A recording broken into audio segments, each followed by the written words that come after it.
네, 안녕하세요. 586 친중 전체주의 집단이 지배하고 있는 세상입니다. 전대협, 한총련 무섭습니다. 예, 지금 이재명 주의는 한총련 다 모여 있는데 한총련은 문제가 뭐냐면 얘들은 내놓고서 간첩질을 할 수 있었던 시대에 자랐습니다. 거기다가 얘들이 20대 때는 공안이 다 무너져 있을 때예요. DJ 때니까 국정원이나 공안 쪽을 다 무력화시키던 때라 족보도 안 남아 있습니다. 즉 공안 쪽에 한총련 인맥에 대한 족보가 없습니다. 무시무시한 애들이고요. 굉장히 그 전대협과 달리 고립돼 가지고 또라이 같이 자란 애들이라 아주 반사회성, 그러니까 범죄나 살인이나 살인 사건도 있었죠, 학교 다닐 때. 그런 것들도 아주 태연히 저지를 수 있는 좀 무시무시한 애들입니다. 이제 우리가 이거 다 이제 걷어낼 때가 됐죠. 오늘 그런 이걸 다 걷어낼 수 있다. 대한민국이 근본적으로 바뀔 수 있다라는 말씀을 좀 여쭈도록 하겠습니다. 예, 이 586 친중 전체주의 집단이 지배하고 있는 세상에서 우리 자유공화 시민을 위한 뉴스와 해설을 매일매일 전해드리고 있는 세뇌 탈출입니다. 먼저 잠시 자율구독료 부탁 말씀 올릴게요. 되게 아시겠지만 세뇌 탈출은 기본이 노딱입니다. 광고가 안 붙습니다. 그래가지고 이게 빠르면 하루쯤 지나면 광고가 붙는데 그때는 이미 다 이제 저게 지나갔을 때죠. 그 다음에 이제 좀 늦으면 일주일쯤 지나서 광고가 붙습니다. 그래도 저는 유튜브에 감사하게 생각합니다. 매일매일 유튜브를 포함한 빅텍을 비난하고 글로벌리스트를 비난하는데 안 쫓아내고 있다는 점에 대해서 너무너무 감사드립니다. 신한은행 140-012-108493 주 백모 프로덕션입니다. 많이 도와주시기 바랍니다. 이 윤석열 캠프 쪽에서 공명선거 참관 감시 캠페인을 시작한 거 아니냐 이런 생각이 듭니다. 보도에 의하면 최소 28,000명 이상의 공명선거 참관 감시인을 선정하고 교육을 시키겠다. 그래서 특명이 뭐냐, 좀 이상하면 적극적으로 이의를 제기하거나 심한 경우 투표 중단을 요구하라, 이렇게 오더가 나갔다고 합니다. 그리고 이 사람들에게 선거법 내용과 투개표 현장에서 발생할 수 있는 부정사례, 그리고 이의 제기하는 방법 등을 집중 교육시키겠다고 합니다. 좋은 얘기죠. 자, 그런데 이 오미크론 와중에 이 실력 있는 교육자의 숫자는 작고 시간은 얼마 안 남았고 어떻게 교육시킬 거냐, 이런 일이 발생할 거라고 저희는 생각을 해서 저희 국자연, 그러니까 저희 세뇌 탈출도 핵심적인 역할을 하죠. 국민주권 자유시민연대 그리고 무결선거 네트워크는 이런 일이 발생할 거라고 생각을 해서 온라인 교육 프로그램을 간단하게 만들었습니다. 무선넷에서 운영되고 있는 온라인 교육 시스템인데요. 무선넷 사이트보다도 이제 공명선거 지원단이라는 옛날 이름을 다시 걸었습니다. www.2022korea.com. 무선넷은 당연히 무선넷에 접속하시면 앞으로 바로 공명선거 지원단으로 연결됩니다. 그러니까 무선넷 이미 가입하신 분은 특별히 공명선거 지원단에 또 가입하시려고 애쓰실 필요 없습니다. 그 사이트가 그 사이트입니다. 이렇게 사이트명을 바꾼 이유는 뭐냐? 아시다시피 무선넷이 중심이 된 요 움직임이 지금 국힘 17개 광역시도당 중에 가장 먼저 움직인 서울시당의 공명선거 지원단과 함께 합니다. 그래서 그쪽에서 더 결정이 되면 이 앞에 국힘 공명선거 지원단이라고 쓸까 합니다. 여기에 보면 아시다시피 참여 방법 공부하기 이런 게 있습니다. 한번 직접 보세요. 어떻게 해놨나. 보시면은 저게 별것도 아닌 시스템 가지고 스마트하게 해놨다. 필요한 거 해놨다. 3분짜리 동영상입니다. 사전투표 참관인 이 3분 동영상 보고 4가지 포인트 할 일 챙기면은 훌륭한 참관을 할 수 있습니다. 부정선거의 원천적인 그 위험성을 원천적으로 좀 막아낼 수 있습니다. 한번 직접 보세요. 자, 지금 보여드리고자 하는 이거는 뭐냐면 일반 PC 브라우저인데 여기서 F12를 누르고 뭘 좀 설정을 하면 스마트폰 화면이 PC 브라우저에서 나옵니다. 지금 보면 화면이 왼쪽에 이 스마트폰 화면이 나오고 있는 겁니다. 길쭉하게 생긴 게. 그래서 스마트폰에서 직접 이렇게 보실 수가 있는 거고요. 여기서 보면 지금 교육용 동영상이 하나 떠 있죠. 이게 사전투표 참관인용입니다. 여기 보면 4가지만 하면 부정선거 막아낸다. 네 가지만 하면 부정선거 막아낸다. 이렇게 해가지고 큰 소리를 빵빵 질러놨습니다. 직접 보십시오. 꽤 보실만 합니다.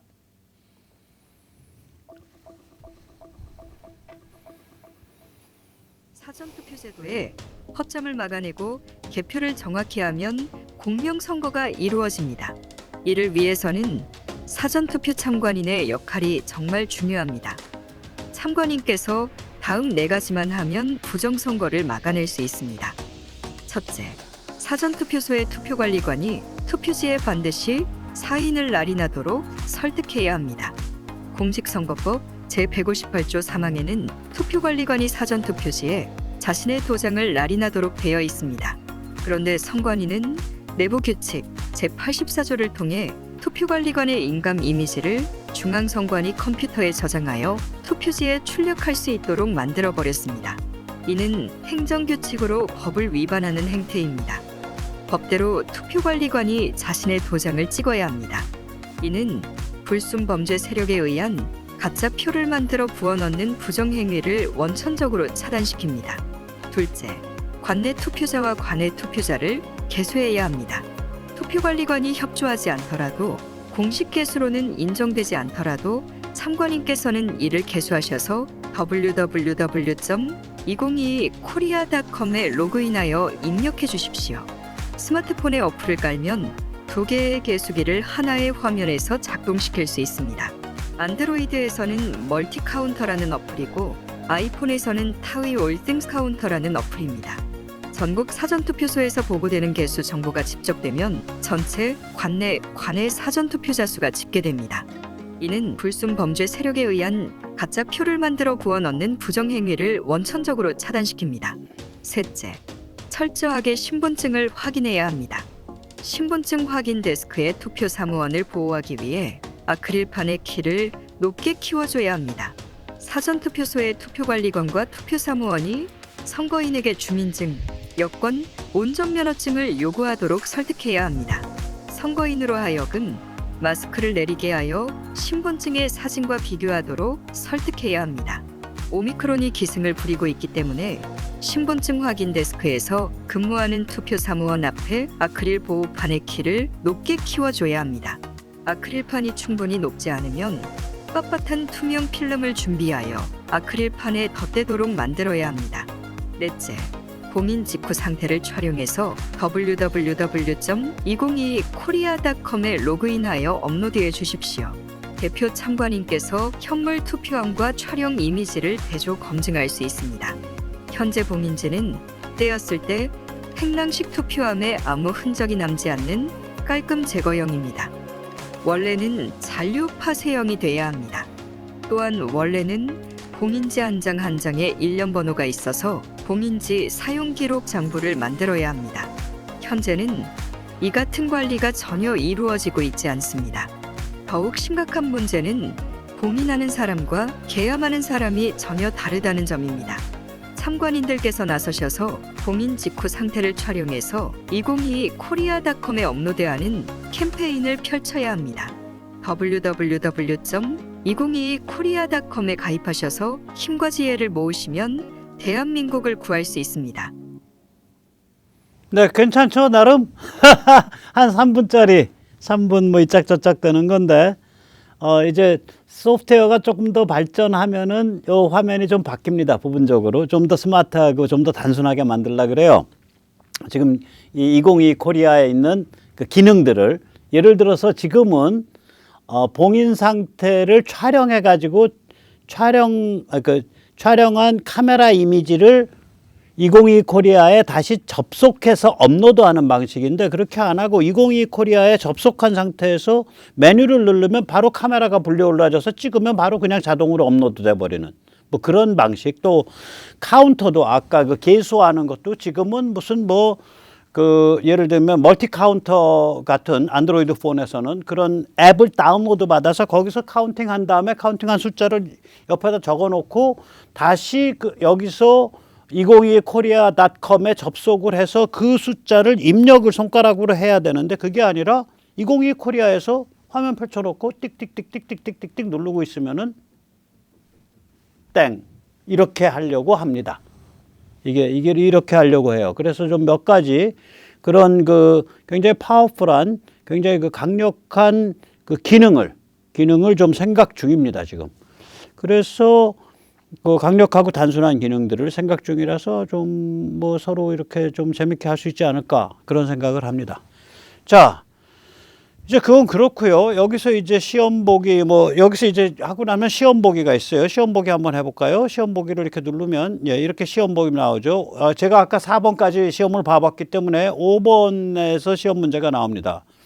법규대로 사전투표지에 투표관리관의 사인을 찢도록 설득했을 때 거둘 수 있는 효과가 아닌 것은 법대로 한다는 상징적 효과를 거둔다. 투표관리관의 위험을 세울 수 있다. 투표관리관으로 하여금 개인 차원의 직접적 책임의식을 고취시킬 수 있다.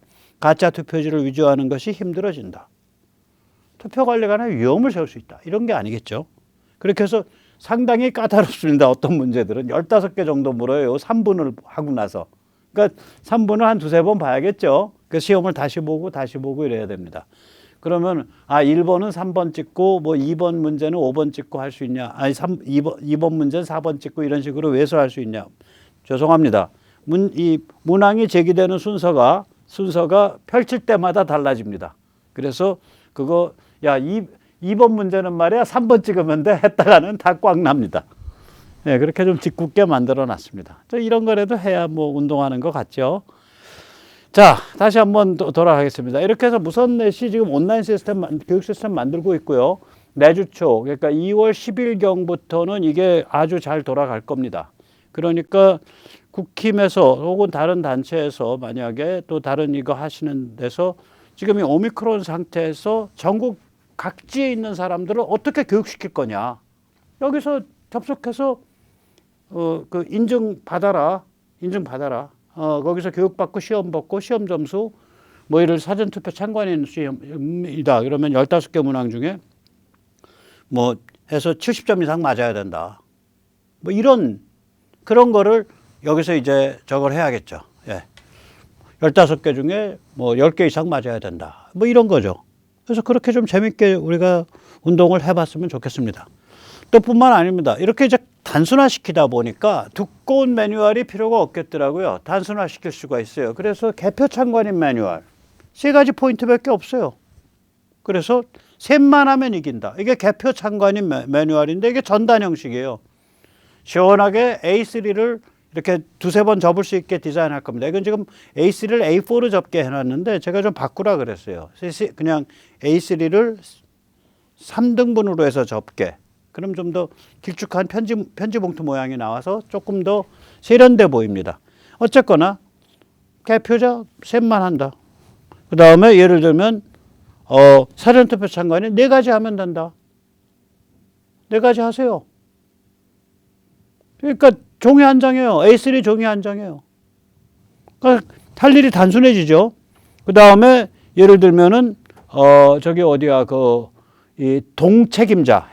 이게 읍면동, 행정동이 전국에 3,578개인데 그 동책임자가 굉장히 중요합니다. 이 동책임자는 전반적으로 사전투표 문제도 알아야 되고 투표지 보관 문제도 알아야 되고 개표 문제도 알아야 돼요. 전반적인 걸 알아야 돼서 동책임자는 좀 매뉴얼이 빡빡하죠. 그러더라도 A3 양쪽 페이지로 끝납니다. 그래서 무선넷이 요 3종류 또 필요하면 한 종류 좀 더해서 한 4종류쯤 공명선거 지원단 이름으로 하겠고요. 이렇게 해서 뭐 저희 바람은 종이값 받고 국힘에 좀 납품 좀 하고 싶다. 그리고 시스템 운영비 받고 국힘에 온라인 참관인 온라인 교육 좀 돌려드리고 싶다. 근데 국힘이 과연 표를 받을지 안 받을지 윤 후보가 이런데 정신이 돌아가는지 안 돌아가는지 잘 모르겠습니다. 어쨌거나 아무튼 다 그냥 요리를 만들어서 지금 입에 열심히 퍼서 드리고 있습니다. 참고로 지금 2022korea.com에 접속하셔도 지금 접속이 안 됩니다. 지금 시청자님들은 이제 경로가 특별합니다. 접속 안 되니까 접속하지 마십시오. 예, 지금 개발 중이고 테스트 중이니까 괜히 접속하셔가지고 욕 보실 일 없습니다. 때가 되면 다 알려드립니다. 그때는 바로 내주에 되겠습니다. 내주 언젠가에. 자, 자, 국힘이 뭐 이런 일을 하는데 이게 이제 최초의 자유공화 시민 캠페인이라고 생각이 됩니다. 일단 아까도 말씀드렸지만 전국의 읍면동, 행정동이 3,578개입니다. 행정동이. 그러니까 이걸 동책만 둔다 그러면 전국 한 4,000명 되고요. 동책 한 명, 동부책 하나, 동부책임자 하나 두면은 한 전국에 8,000명 되고, 만약에 동책 한 명, 동부책임자를 2명을 둔다 그러면 이게 전국에 한 12,000명 됩니다. 사실은 이게 전국 조직의 기간 조직입니다. 맨 풀뿌리 조직입니다. 이게 무서운 조직이에요. 그래서 한번 생각을 해보세요. 한 동이 보통 인구가 한 2만 돼요. 2만, 15,000, 2만쯤 되는데 15,000, 2만쯤 되는 동에서 글쎄요. 한 20명 움직여버리면 0.1% 혹은 1%, 한 100명, 혹은 0.3%, 한 4, 50명 움직이면 그 동 그냥 휩습니다. 그 어떤 관점과 행동 방식이 딱 조율된 사람들이, 훈련된 사람들이, 세련된 사람들이 한동에서 20, 30명 움직이면 친중 세력, 종중 세력, 종북 세력, 종북 세력 숨도 못 쉽니다. 그 다음에 이제 사전투표 참관인은 몇 명쯤 되냐? 이게 전국 4,000군데인데요. 사전투표소가 이틀을 하죠. 오늘 참관한 사람이 내일도 참관한다 그러면 오전반, 오후반에서 반은 2개, 한 반에 2명 나가니까 하루에 4명 나가는 게 됩니다. 그래서 오늘 한 사람이 내일도 한다 그러면 16,000명이고요. 오늘 한 사람은 내일 안 해. 또 세 사람 해서 할 거야. 그러면 32,000명입니다. 본투표소가 한 14,000명, 14,000개인데쯤 되는데요. 이게 이제 한 번에 반이 오전반, 오후반 2개고요. 하루죠. 그리고 한 반에 2명이 들어가요. 그러니까 하루에 4명이에요. 그러면은 한 14,000 곱하기 4, 6만 명 정도 되는 거죠. 56,000명, 6만 명. 본투표 참관인이. 개표 참관인은 6명까지 들어갈 수 있는데요. 이게 한 250군데쯤 되니까 한 1,500명 됩니다. 그래서 참 지금 개표 참관인을 받고 있어요. 저기 어디야 그 선관위에서. 선관위 직접 사이트에 접속하셔서 개표 참관 하십시오. 개인 자격 신청이에요. 그래서 혹시 선정되시면은 저희 쪽에 알려주시기 바랍니다. 자, 이렇게 돼서 이게 이제 민초 조직인데 이게 이제 뭐랑 비슷하냐면 이게 교육감 선출 조직이랑도 비슷하고요. 교육감 당선 운동 조직과도 비슷하고요. 민초들은 다 그런 운동 해야죠. 국가를 좋게 만들려고 해서 하는 거지 뭐 출세하려고 하는 거 아니잖아요. 예. 봉사한다는 마음에서. 봉사가 아니죠. 우리 동네 내가 지킨다. 방어전이에요, 방어전. 그리고 이게 또 뭐랑 비슷하냐. 전국 15,000개 초중고등학교의 운영위원회가 올해 3, 4월 달에 조직됩니다. 거기다 들어가면 끝나요. 쟤들 전교조 저게 숨도 못 쉬어요. 그거 운영위원회에 한 절반쯤 우리 사람들 들어가서 이것저것 얘기하기 시작하면 전교조 숨도 못 쉽니다. 싸가지 없이 못 날뛰어요. 우리가 안 한 거예요, 우리가. 즉, 우리가 이 자유공화 시민, 자유공화 민초가 어떻게 움직여야 되는지, 무슨 관점인지, 무슨 랭귀지, 무슨 언어를 써야 되는지, 행태가 어때야 되는지, 예를 들어서 박영이 안 돼! 박영이 안 돼! 하면서 맨날 뭐 그렇게 해갖고 다녀서는 사람들의 설득력이 없죠. 아주 제가 뭐 교회는 안 다니지만 아주 세련되고 점잖고 온유한 전도사 같은 분위기가 돼야 돼요, 사람이. 그게 조직활동가거든요.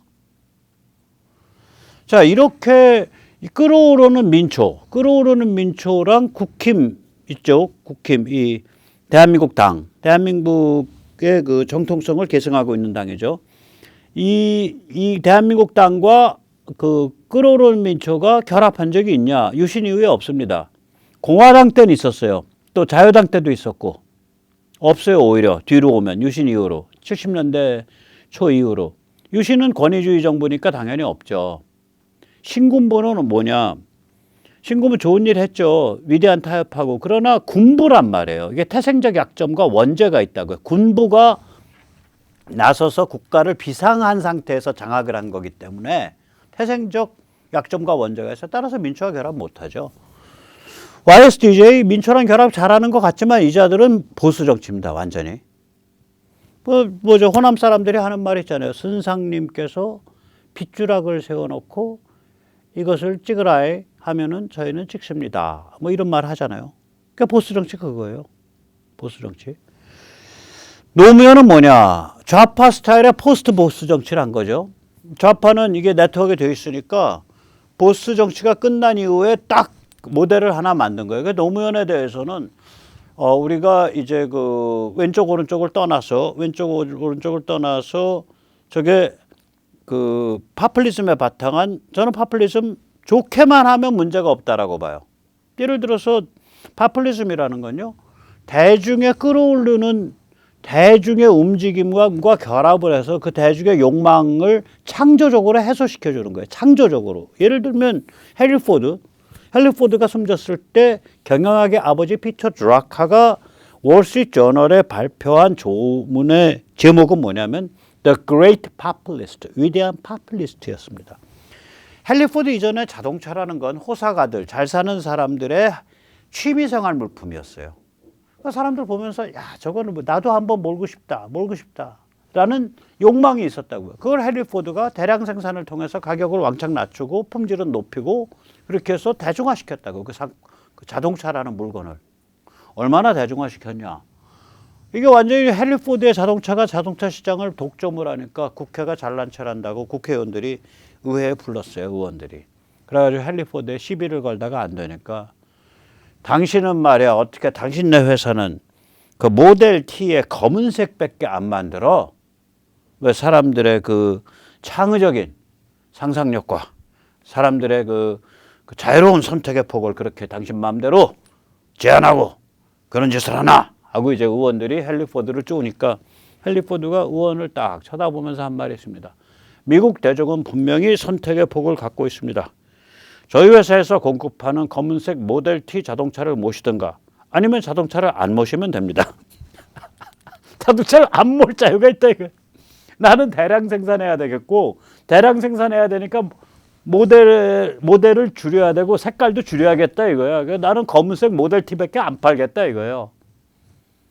그리고 그거 싫어? 타지 마라 이거야. 그 가격에 못 탄다 이거야. 그게 파퓰리스트예요. 위대한 파퓰리스트. 박정희 대통령 위대한 파퓰리스트입니다. 잘 살아보세요. 그 잘 사는 길 문 열었잖아 실제로. 은하미 승만 위대한 파퓰리스트입니다. 우리도 근대적, 현대적 조국을 가집시다. 우리도 현대 공화국을 가집시다. 자유민주공화국. 그래서 공화국을 확립시켰잖아요. 전쟁의 불길을 뚫고. 그게 위대한 파퓰리스트예요.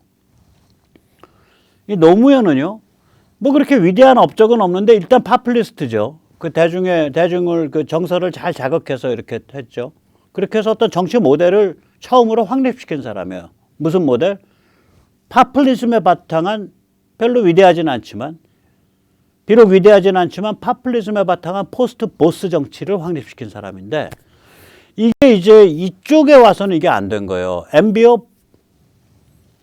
그걸 여기 파퓰리즘적인 그런 그 대중 열기 못 끌어올렸죠. MB가 기껏 끌어올린 열기는 기독교 일부에서 야, 우리도 한번 장로 대통령 만들어 보자. 이걸 끌어올렸죠. 그거 끌어올리려고 서울시를 하나님께 봉헌합니다. 라고 서울시장 때 발언을 해가지고 좀 무리를 일으켰죠.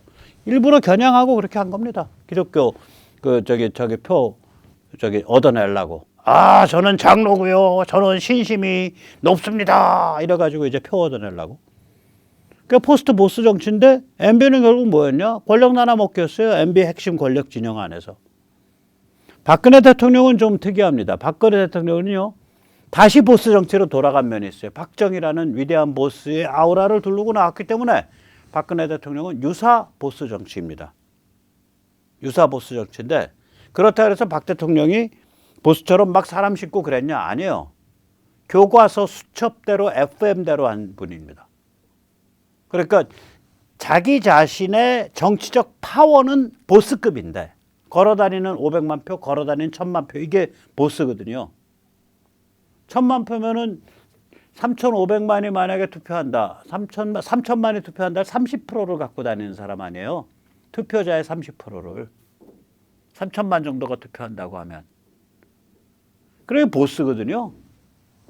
박근혜 대통령이 가지고 있었던 표 동원력은 DJ나 YS를 능가합니다.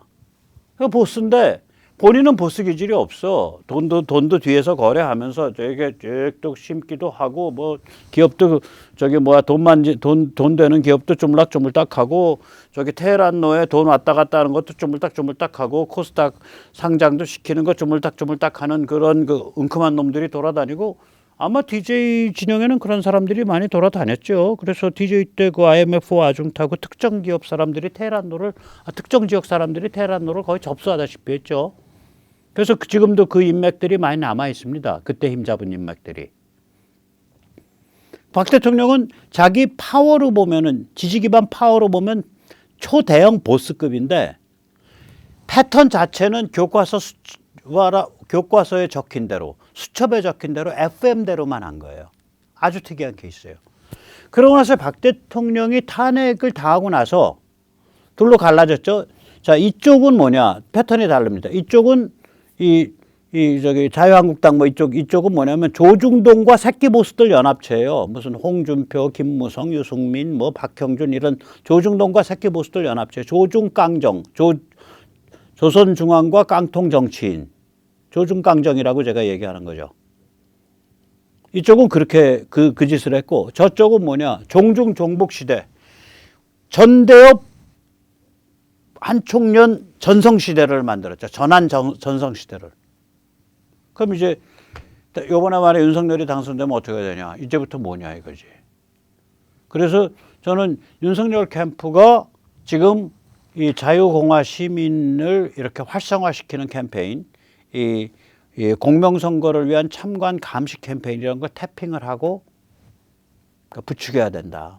그래서 자기들이 앞으로 어떻게 포지셔닝을 하고 어떤 식으로 정치 혁신을 이룰지를 이렇게 설계할 수 있는, 내다볼 수 있는 그 뭐라 그럴까요? 그 전초전을 지금 펼쳐야 된다. 그게 바로 공명선거 참관 감시 캠페인이다. 왜냐?